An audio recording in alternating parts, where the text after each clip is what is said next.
Hi guys! Hello again! Good afternoon! So yun, medyo madami yung nag-comment tsaka nag-message, nag-PM sa akin regarding dun sa pinost ko kahapon, regarding dun sa online works, which is maganda naman, parang positive yung feedback. So, dahil doon, I will be giving you another information uh, about other online websites na madaling makakuha or mas madaling mapasukan ng mga Filipino. Actually, I will be giving you top 10 websites na talagang siya, open para sa mga Filipino. So, by the way, kasi medyo nag-aano ako ngayon sa mga informative vlog, sa mga informative content, habang ini-edit ko pa yung mga travel vlogs ko. Kasi ang tagal ng editing, shortcut yung ginagamit ko. Medyo natatagalan ako. Well, anyway, yun. So, when it comes to freelancing, Philippines is the third country next to USA, and the second is India pagdating sa freelancers. Yep. Ganun kadami ang freelancers in the Philippines. Grabe.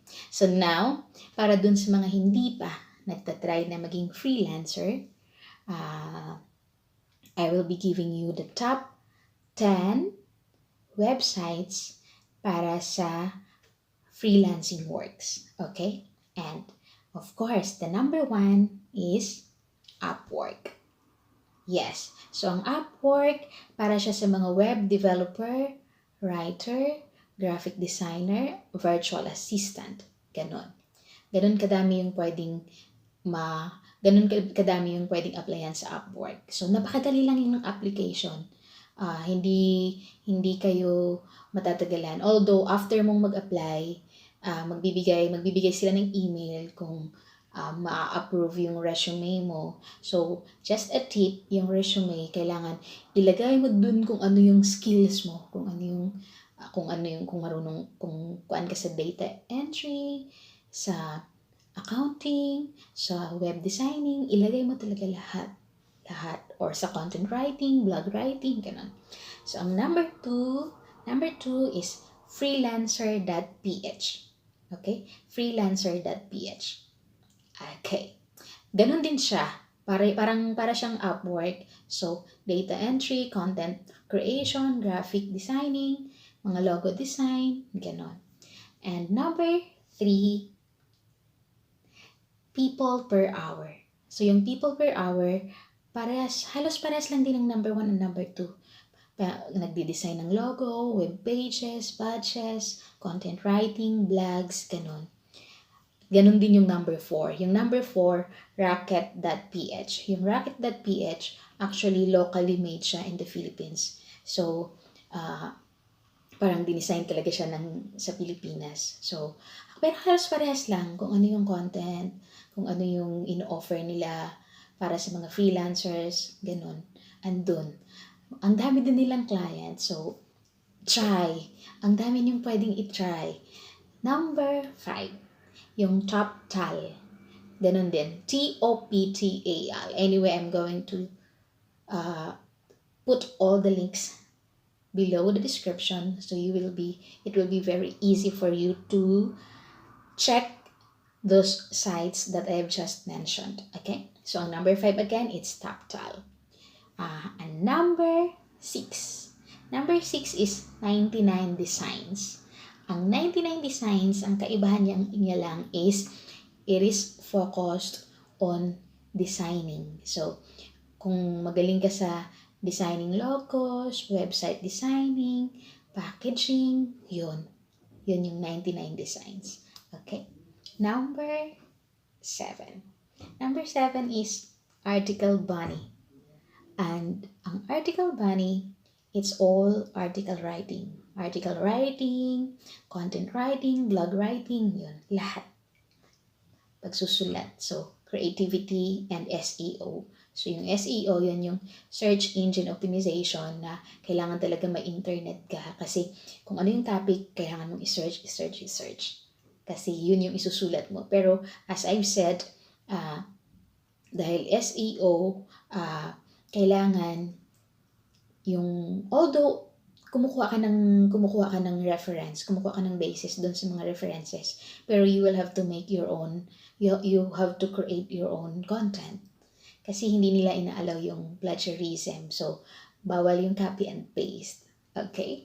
Now, for number 8. For number 8, we have the freelance writing gigs. Okay? It's also focuses on news writing, blog writing, copy editing, ganon, yung mga poetry making, ganon. Basta sa writing yung nakafocus sila. Then, ang number 9 is Get a Coder. Ang Get a Coder, nakafocus siya sa designer at sa writers. So, wala yung mga virtual assistant dyan. Talagang writers lang tsaka design. Okay. And for our number 10. Ang number 10, ito yung exciting. Tsaka napakabilis, napakadali. Actually, trinay ko rin siya. Number 10 is yung VoiceBunny. So, yung VoiceBunny, ano siya, ang work na andon na pwede is yung voice-over. Ang bilis ng application. Promise. Tapos, ang job niya is yung mga voice-over job na yung mga, katulad ng mga narrative, babasahin mo lang, ire-record mo lang, ganun. Pero of course, parang voice actor ka. Parang ganun.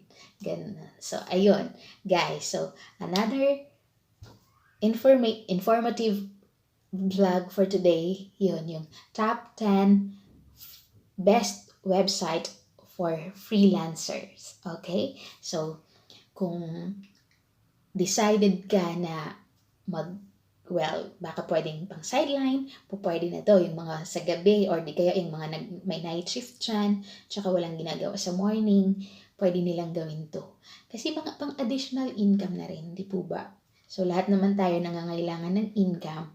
So, I'm giving you all the information na could help para magkaroon kayo ng extra income. Diba? So, ayun guys. Thank you sa mga nanonood ng aking mga vlogs and hopefully may mga natututunan po kayo. Salamat po at sa mga hindi pa nag-subscribe, please subscribe and comment na rin, tsaka mag-like na rin din po kayo. Thank you po. Thank you so much. See you again.